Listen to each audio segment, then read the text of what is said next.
Hey everyone, my name is Lily and welcome back to my channel. Today I'm doing something a little bit different than I have done in the past. Normally I just focus on illustrations, drawing speed paints, or those type of thing. But today I'm actually designing a new character. This is a little different than my character redesign because I am making this design completely from scratch. So I decided that I decided first on what kind of character I wanted to create. I had this idea for a story that I maybe want to turn into a comic. I'll talk more about that in a later video.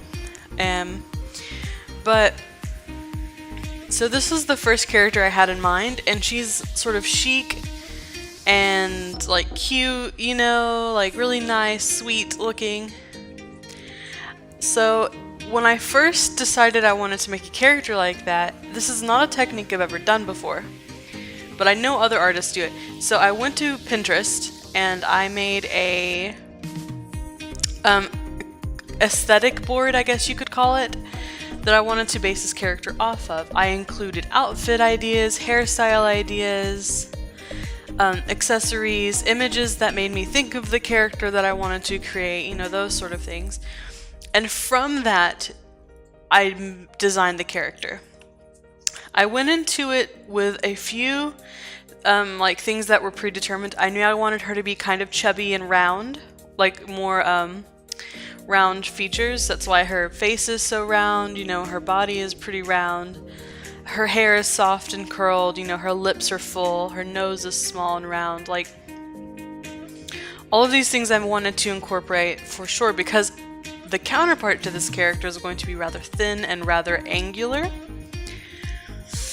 I knew I wanted to make her like chubby and like just soft looking. And from there I just went based off of the outfits and the aesthetic things that I had posted in the board. I made her outfit, her hairstyle, her shoes, her accessories, and everything like that. The pose was referenced from that board as well, which made it a lot easier. Like, I'm definitely going to be using that technique more for creating characters. It draws inspiration from real life, so I feel like it makes the characters look more real. Maybe they feel more real, I don't know. I liked it though, I thought it worked pretty well. Other than that, okay, yeah, the turnaround. This is something I don't do a lot of. I know how to do it, but it's not something I've done a lot of.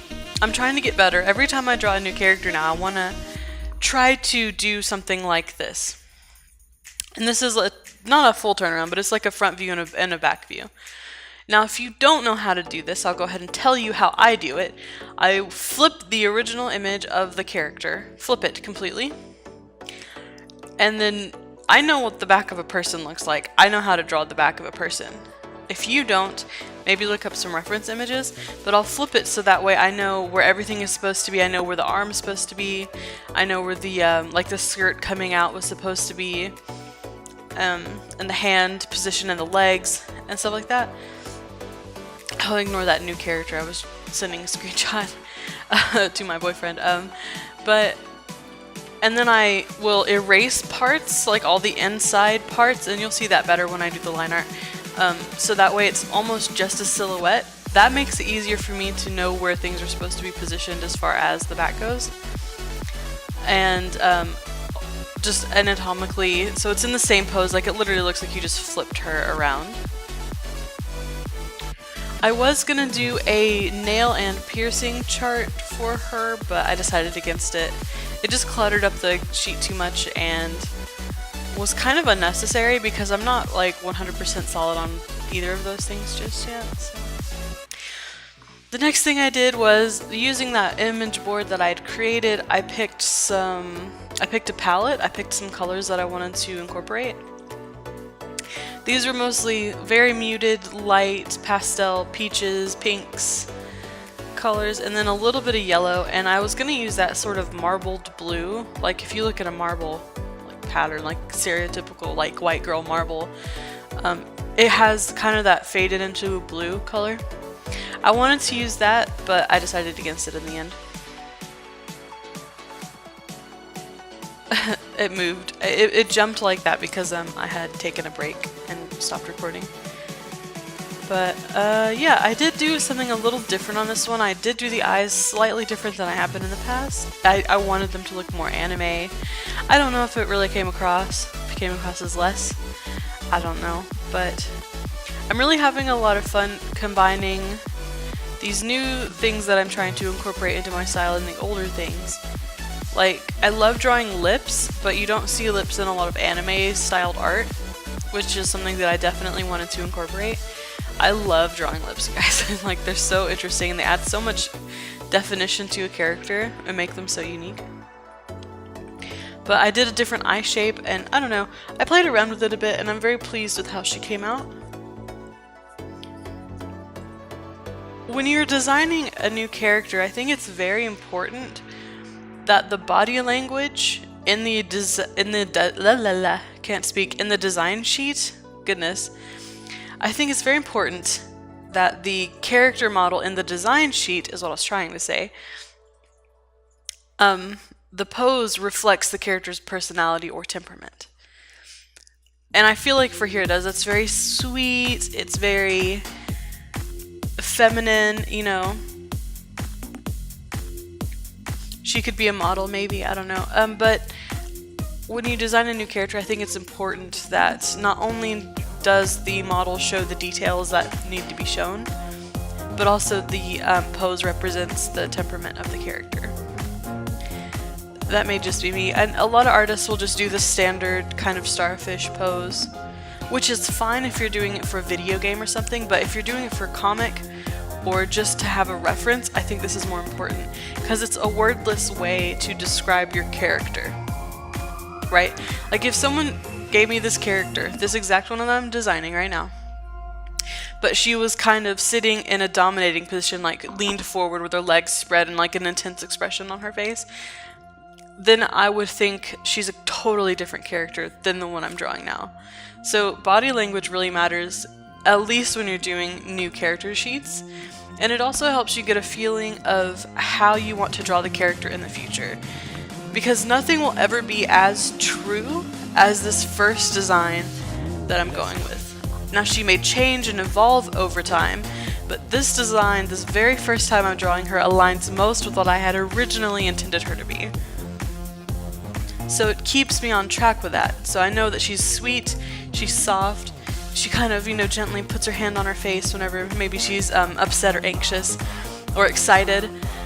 And she's very conscious of her skirt, she's very conscious of her outfit, you know, where it's falling, how it looks on her body.